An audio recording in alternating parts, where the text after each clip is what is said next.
dan Putra, dan Roh Kudus. Amin. Allah Bapa dalam surga, kami bersyukur kepadamu hari ini Engkau mengajar kami dan menunjukkan kepada kami anugerah istimewa, yaitu belas kasih-Mu kepada kami semua. Bahwa Engkau sendiri yang akan datang untuk mengadili kami, dan bukanlah perbuatan dosa yang Kau lihat, tapi kualitas kasih yang kami lakukan, itulah yang menjadi perhitungan-Mu, karena Engkau sendiri adalah kasih. Bantulah kami, agar kami juga bertumbuh dalam belas kasih-Mu, dan kami juga menunjukkan belas kasih-Mu itu kepada sesama yang lain, terutama dalam masa Prapaskah ini. Namamu kami puji ya Tuhan, kini dan sepanjang masa. Amin. Dalam nama Bapa dan Putra dan Roh Kudus. Amin. Amin. Baik seluruh keluarga besar LPF yang saya kasih dalam Kristus, saya bergembira karena pas di masa Prapaskah, terutama juga setelah kita merayakan Imlek, selamat Tahun Baru Imlek kepada yang merayakan, seluruh keluarga besar LPF, ya, gongsi, gongsi, gongsi. Kemudian selamat juga memasuki masa Prapaskah, dan saya tadi mengatakan merasa bahagia karena saya memulai LPF ini pada hari ini setelah liburan dengan eh, permenungan kita pada siang hari ini, dan permenungannya tentang belas kasih Allah itu sungguh-sungguh nyata, dan ini didasarkan pada permenungan sepanjang masa Prapaskah, juga terutama bacaan Injil yang kita dengar pada hari ini, dan juga dari pengalaman rohani Santa Faustina tentang belas kasih dari Tuhan sendiri.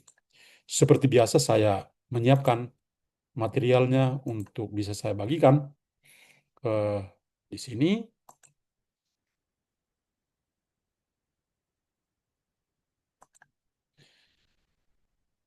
Belas kasih Allah sungguh nyata, dan dari samar-samar itu sebetulnya wajah Tuhan Yesus yang sangat menderita, tapi pada wajahnya itu dia menunjukkan belas kasih Allah yang nyata.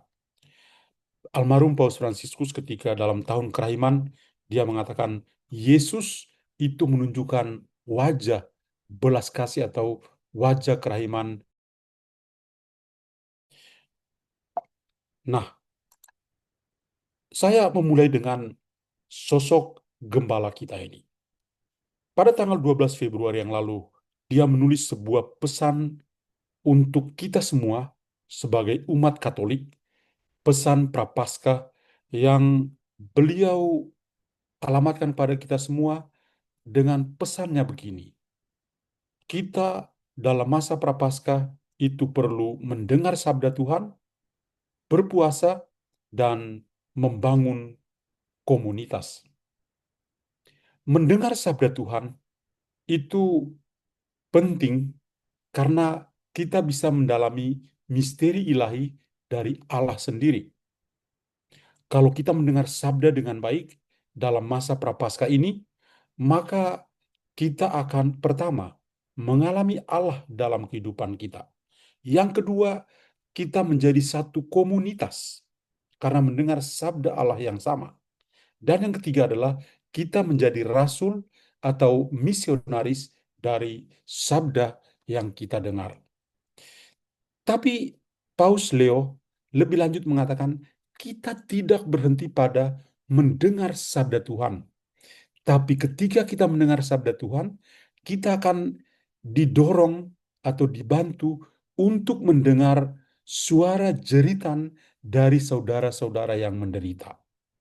Nah, disinilah belas kasih Allah itu sungguh nyata. Kita tidak hanya mendengar sabda Tuhan, tapi dalam hidup kita yang nyata, kita mendengar suara dari saudara-saudara kita, orang-orang yang kecil, lemah, miskin, tersingkir, dan difabel. Lalu, ketika kita bisa mendengar suara Tuhan atau mendengar sabda Tuhan dengan baik, maka ini adalah wujud nyata dari puasa kita. Dan dia dengan tegas mengatakan puasa yang benar bagi kita sebagai orang Katolik adalah karena kita mendengar sabda Tuhan, kita tidak boleh, ya, menyakiti perasaan dari sesama kita. Kita tidak boleh menyakiti sesama, melakukan kekerasan verbal kepada sama kita. Lagi-lagi, ini adalah pesan belas kasih dari Paus Leo ke-14 kepada kita semua. Dan ketika kita punya kemampuan mendengar sabda dan memupuk atau membuka pintu puasa bagi kita, maka dengan sendirinya kita akan membangun semangat komunitas, semangat kebersamaan. Karena apa? Tidak hanya suara Tuhan yang kita dengar, tapi puasa kita itu menjadi nyata ketika kita menaruh perhatian kepada orang-orang kecil. Dan itulah semangat komunal, semangat persekutuan di antara kita sebagai gereja.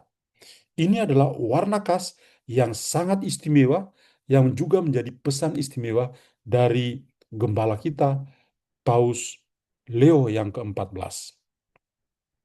Dan kita sudah mulai dengan eh, pekan pertama dari Prapaskah, sekedar untuk mengingatkan kita kembali bahwa ternyata ketika kita mendengar sabda, berpuasa, dan juga membangun semangat kebersamaan, kita selalu ditantang oleh godaan-godaan. Kalau dalam kisah Perjanjian Lama, kemarin hari Minggu kita dengar bagaimana Adam dan Hawa di Taman Eden, mereka itu penuh dengan kelimpahan. Tapi ketika digoda satu kali saja oleh iblis, mereka langsung jatuh. Dan ini berbeda dengan Yesus yang berada di padang gurun selama 40 hari 40 malam. Padang gurun itu penuh dengan kekurangan, penuh dengan penderitaan. Yesus juga sampai kelaparan di sana. Dan dia dicobai 3 kali. Diminta untuk mengubah batu menjadi roti. Lalu dia juga eh, dibawa ke bubungan bait Allah. Dia juga ditunjukkan seluruh kerajaan yang mau diserahkan kepadanya. 3 godaan yang dialami oleh Yesus itu menyangkut godaan materi, godaan tentang status sosial atau rasa hormat, dan yang ketiga adalah kekuasaan. Inilah godaan-godaan yang dialami oleh Yesus, tetapi dia bisa memenangkan 3 godaan ini. Iblis menyerah dan pergi. Kita membandingkan di Taman Firdaus yang penuh dengan kelimpahan, di padang gurun yang penuh dengan kekurangan dan lebih banyak godaan. Justru yang lebih banyak kelimpahan mudah jatuh, sedangkan yang lebih banyak kekurangan ternyata Yesus bisa bertahan dan mengalahkan godaan. Tetapi kita saat ini juga sebetulnya mengalami godaan-godaan seperti itu. Entah godaan di Taman Firdaus atau godaan di padang gurun, itu kita alami. Dan kadang-kadang godaan-godaan ini juga membawa kita kepada tingkat-tingkat kegilaan tertentu. Bukankah zaman ini orang menjadi gila harta atau materi, orang menjadi gila status sosial atau gila hormat, dan orang menjadi gila dalam hal kuasa? Kita semua tahu. Dan itulah yang benar-benar melawan semangat hidup iman kita. Nah, meskipun ada godaan-godaan yang kita alami, tapi hari ini melalui sabda Tuhan, paling kurang dari Injil Matius bab 25 ayat 31 sampai 46, Tuhan Yesus tampil dan mengatakan pada kita, ada godaan? Pasti ada. Tapi masih ada belas kasih Tuhan. Kita mendengar, kalau kita membaca kembali Injil Matius bab 25 ayat 31 sampai 46, itu Yesus memulainya dengan bercerita dengan narasi yang sangat bagus tentang kedatangannya sebagai anak manusia pada akhir zaman. Dan pada saat itu, ya, ada penyambutan yang meriah tentu saja. Tapi di saat yang sama ada pemisahan. Ada pemisahan antara domba dan kambing. domba di sebelah kanan yang menggambarkan orang benar, kambing di sebelah kiri yang menyatakan tentang orang-orang yang serba kekurangan. Nah, dari domba dan kambing, ya, ini adalah gambaran hidup dari setiap umat beriman. Orang-orang benar atau orang-orang yang setia kepada Tuhan adalah orang-orang yang seperti domba. Kita lihat Yesus itu dikasih gelar sebagai anak domba Allah. Kambing itu kalau kita ingat dalam Injil Yohanes bab 21, ketika Tuhan Yesus berbicara dengan Petrus, pertama yang diungkapkan, dia mengatakan, gembalakanlah kambing-kambing kecil. Kambing-kambing kecil itu adalah simbol dari orang-orang yang imannya masih kecil, imannya mudah goyah, kemudian naik tingkat menjadi gembalakanlah domba-dombaku, gembalakanlah domba-dombaku.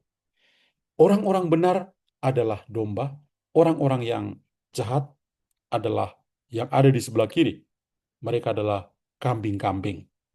Nah, raja itu lalu berbicara tentang domba dan membagikannya dengan sangat adil. Dan tidak ada keberatan antara kambing dan domba yang dipisahkan itu. Mengapa? Karena mereka yang berbuat kasih itu adalah orang-orang benar. Mereka yang menunjukkan belas kasih Tuhan adalah mereka yang memperhatikan orang-orang lapar, orang-orang yang haus, orang-orang yang mencari tumpangan atau tempat penginapan, orang-orang yang telanjang, orang-orang yang berada di rumah sakit, orang-orang yang ada di penjara. Mereka-mereka ini ketika ada di sana, ternyata masih ada orang-orang tertentu yang ada di sebelah kanan ini yang punya hati untuk menunjukkan belas kasih atau perasaan empati kepada mereka. Dan tentu saja mereka-mereka ini mendapat jempol, mereka mendapat penghargaan. Tuhan memanggil mereka atau raja memanggil mereka untuk memberikan tempat istimewa. Dan ini berbeda dengan orang-orang yang ditaruh di sebelah kiri sebagai simbol dari kambing-kambing ini. Kenapa? Karena mereka masa bodoh. Ketika ada orang lapar, emangnya gue pikirin. Ketika orang haus, boro-boro mau kasih air. Ketika melihat orang-orang yang tidak punya pakaian, ya ngapain kasih mereka pakaian? Beli sendiri. Ketika melihat orang-orang asing yang tidak punya tumpangan, aduh tempatnya sudah penuh ya, kamu cari penginapan sendiri. Yang ada di rumah sakit, ya kapan dia meninggal ya. Yang ada di penjara, dasar penjahat. Itulah yang selalu terjadi yang kita membuli mereka. Nah, inilah tipe-tipe orang yang ada di sebelah kiri. Mereka adalah kambing-kambing. Tidak ada belas kasih kepada sesama yang sangat membutuhkan.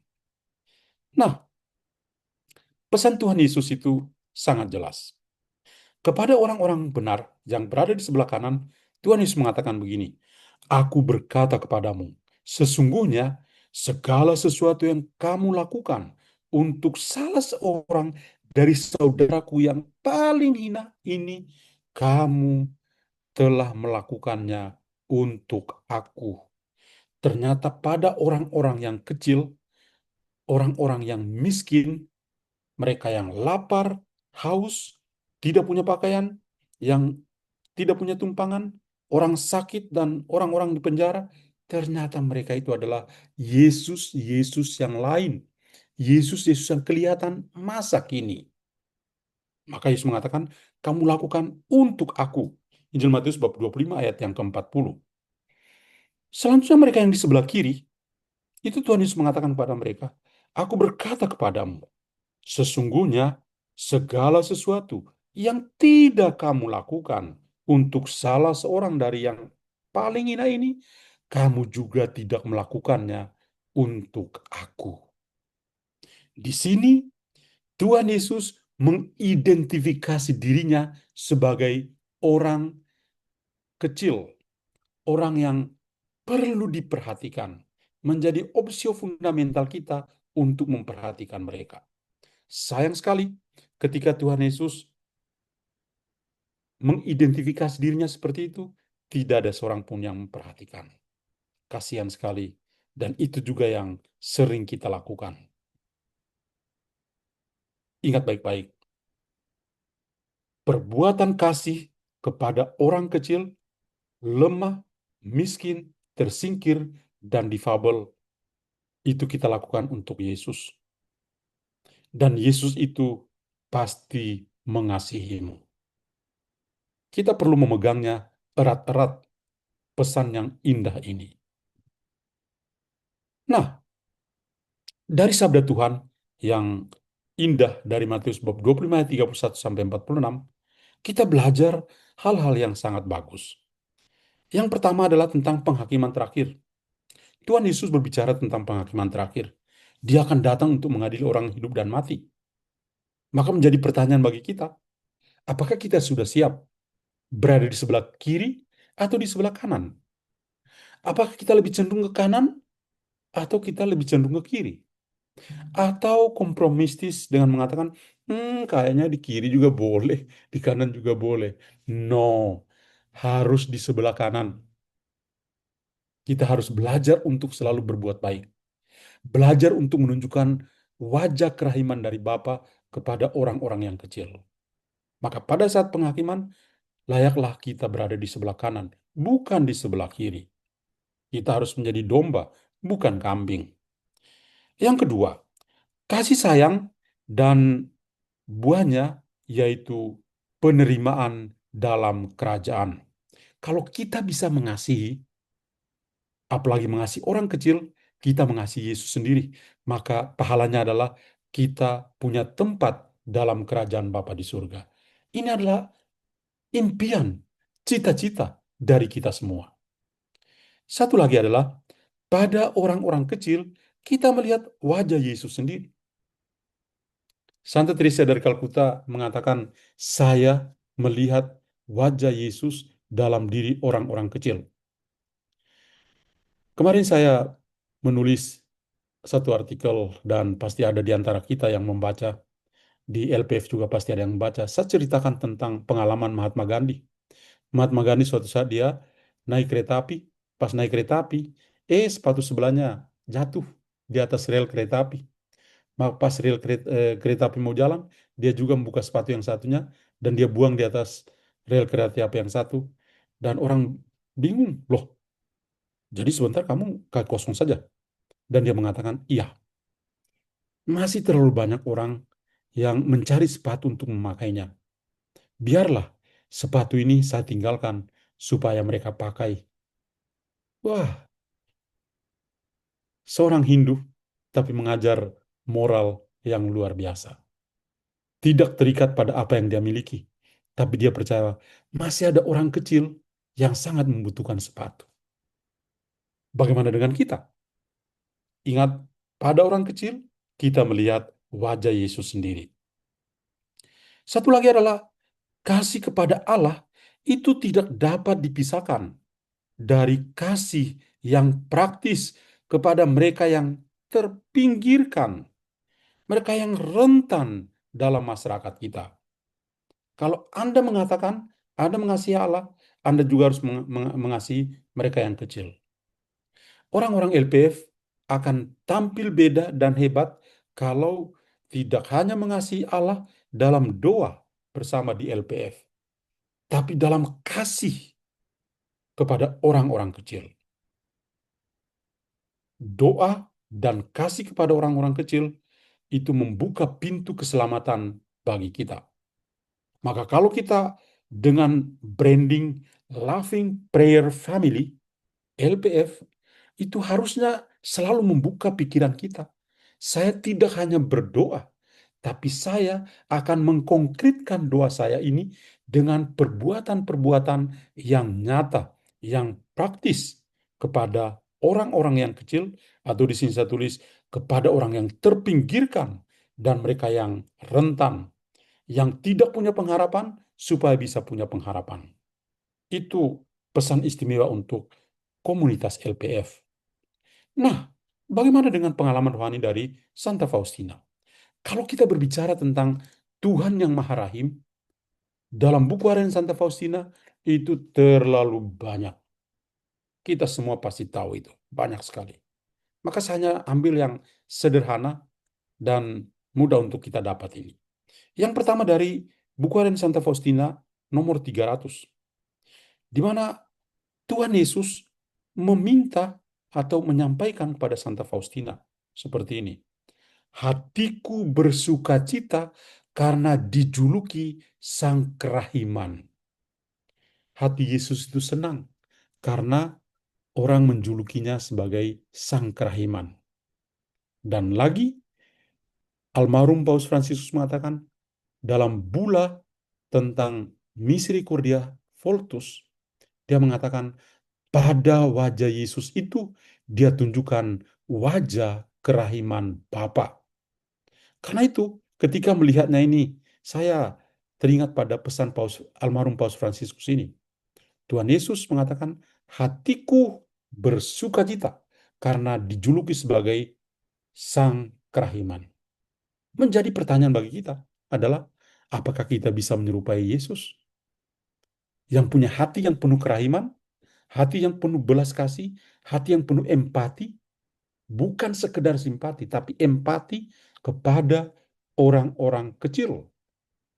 Lalu yang kedua, dalam buku harian nomor 1146, di sana juga ada perkataan yang sangat bagus.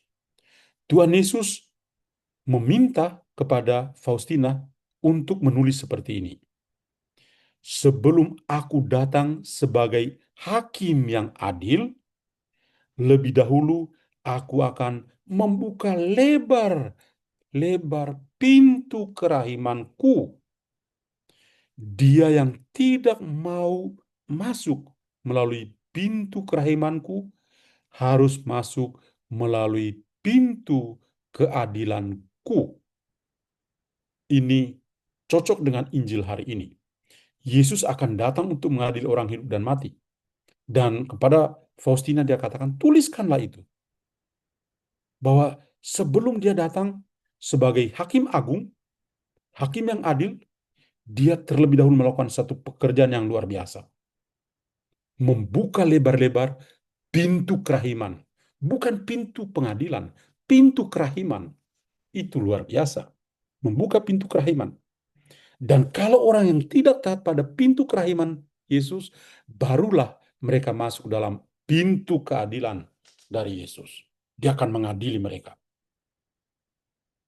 Pilihan pada kita, sesuai dengan buku harian Santa Faustina nomor 1146 ini. Mau pilih pintu kerahiman ataukah pintu keadilan? Jangan terkecoh dengan kata keadilan. Ya. Mau kerahiman atau keadilan? Mau kambing atau domba? Please, silakan jawab sendiri. Apa yang harus kita lakukan? Di dalam Katekismus Gereja Katolik dan ajaran kita, Gereja Katolik, itu mengatakan tentang 7 perbuatan kerahiman ilahi yang kita lakukan, yang sebetulnya dasarnya adalah pada Injil Matius yang tadi kita dengar, bab 25 ayat 31 sampai 46.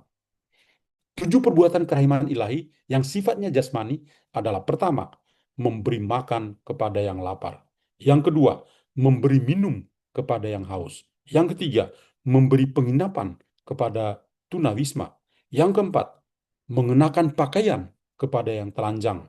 Yang kelima, mengunjungi orang sakit. Yang keenam, mengunjungi orang tahanan. Dan yang terakhir adalah menguburkan orang mati. Ini adalah tambahan dari kitab Tobit. Tapi gereja itu mengambilnya sebagai bagian dalam perbuatan-perbuatan kerahiman yang bersifat jasmani. Ada rohaninya, tapi nanti di lain waktu saya akan jelaskan tentang kerahiman yang bersifat rohani. Maka luar biasa, Tuhan Yesus dengan tangan yang terbuka itu pasti memberkati kita manakala kita punya hati yang penuh dengan kerahiman. Gambar ini saya tampilkan sangat bermakna. Tangannya memberkati dan tangan yang satunya, tangan kirinya menunjuk pada hatinya yang kudus. Saya yakin bahwa kita semua hari ini sangat dikuatkan, sangat diteguhkan. Semoga Tuhan yang Maha Baik memampukan kita melakukan pesiaran kita yang panjang dalam masa prapaskah ini dengan hidup yang baru, dengan pilihan-pilihan yang luar biasa. Mau domba apa kambing? Mau pintu pengadilan atau pintu kerahiman? Silakan. Ke dalam tangan kalian, keluarga besar LPF, silakan pilih sendiri. Kalau mau jadi kambing, silakan jadi kambing. Kalau mau jadi domba, puji Tuhan. Mau pintu kerahiman, puji Tuhan. Mau pintu keadilan, silakan diadili. Tuhan memberkati kita semua. Bapa dalam surga, kami bersyukur kepadamu. Engkau luar biasa. Hari ini Engkau membuat kami merenung kembali kehidupan kami. Ternyata banyak kali kami lebih cenderung ke pintu pengadilan, lebih cenderung ke sebelah kiri yang ada kambing-kambing. Karena konkupisensya, kecenderungan untuk jatuh dalam dosa selalu menguasai kami. Tapi pada hari ini, Engkau hadir dan menunjukkan wajah kerahiman-Mu yang penuh belas kasih. Dan kami percaya, tangan-Mu selalu terbuka untuk menerima kami yang penuh dengan kelemahan. Engkau Allah yang baik, Engkaulah Yesus yang menjadi andalan kehidupan kami. Terima kasih Tuhan Yesus, namun kami puji kini dan sepanjang masa. Amin. Tuhan Amin. bersamamu Dan dan bersama bersama rohmu. rohmu. Semoga Allah yang Maha Kuasa memberkati saudara sekalian, Bapa dan Putra dan Roh Kudus. Amin.